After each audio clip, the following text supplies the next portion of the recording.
So what were your initial reactions to talking to Mr. Hull? Did you feel like the conversation was productive? I feel he doesn't listen. I agree. It was very frustrating. I was really frustrated he wasn't really answering my questions or really addressing them and trying to avoid the real problem. And it was just every time he avoided it and tried to make excuses or try to come up with quick fixes, I just got more frustrated. And I'm like, you're ruining people's lives right now, and that makes me angry that you don't care about that as a school leader. Did you notice anything about the schedules themselves? Who was in CS and who wasn't in CS? Mm-hmm. Yeah. Can you please say more about that? White males. Yeah. Right, yeah. Majority males, One IEP. Caucasians. Yeah. Or Yeah. hearing impaired, Mhm. no people of color Yeah. at all.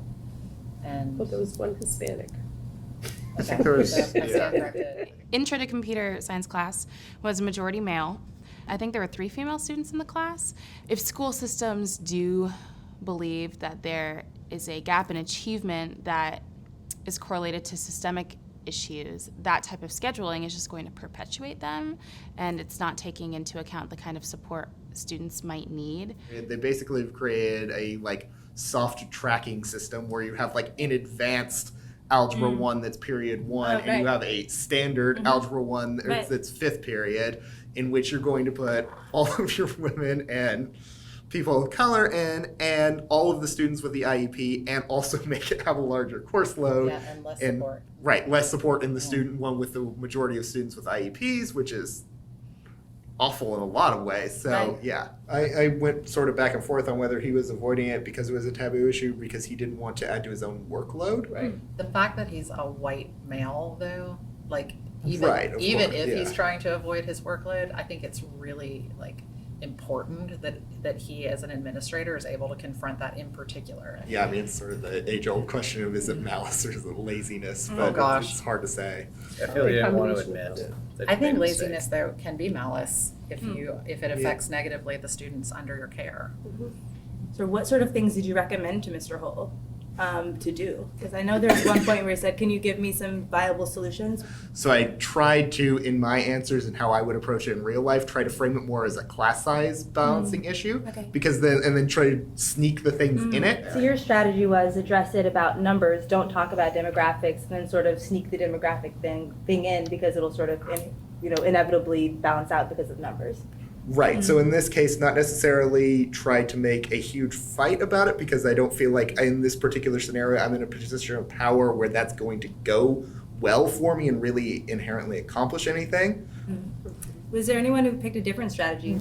See, I went the approach of the big talk is always putting women in STEM, and that you have a valuable opportunity right here that you're missing, that you're letting it go. So I kind of, however I worded it, was we need to tackle that. We need to be in the forefront. But if we showed those students the data about who self-selected and who did not self-select, and asked them to look at the trend and then say, so do you think this is happening because those students just innately aren't into computer science, or is there something happening where they're not being exposed to it, or they're getting messaging that suggests that it's not something that they should do or be into, or they wouldn't fit into that sort of coursework?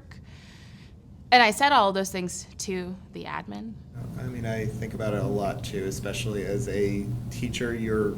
I don't think we think about this as teachers, but we are in a lot of ways in a primary source of institutional power represented to the students. And relationships to institutional power is something that is very, very different. The lived experience of how that has impacted them is very, very different based on race, and that's something that I'm very conscious of. How I represent myself as sort of a source of institutional power. And I would imagine that's also different as a white man. You're like, okay, Yes, I'm absolutely. in a particular position here to sort of, I'm representing, the institutional power. So I think that might be different for me as a black woman as well, as I'm interacting with them, because they see me in a different way than they might see a white man.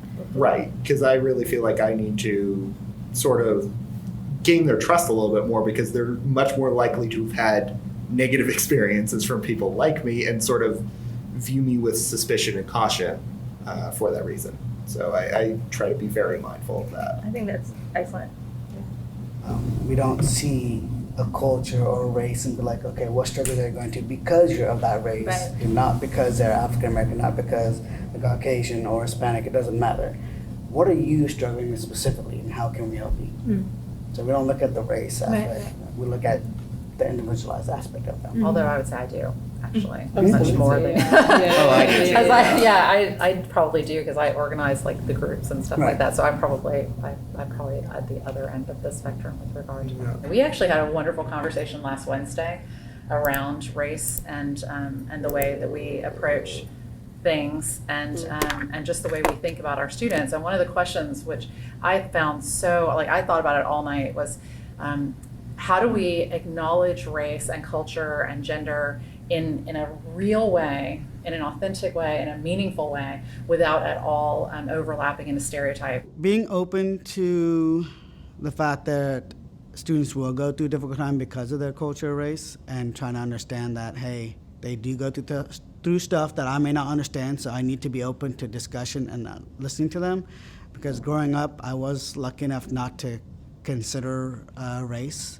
I was fortunate not to have an issue, so I didn't even see different races. I just saw everyone as, people. And I think that can also be a struggle if you grow up having that same viewpoint, because then you have to make sure you're open to listening to the students when they do have an issue based off of race, or their upbringing is because of their race or culture, because their upbringing may be different.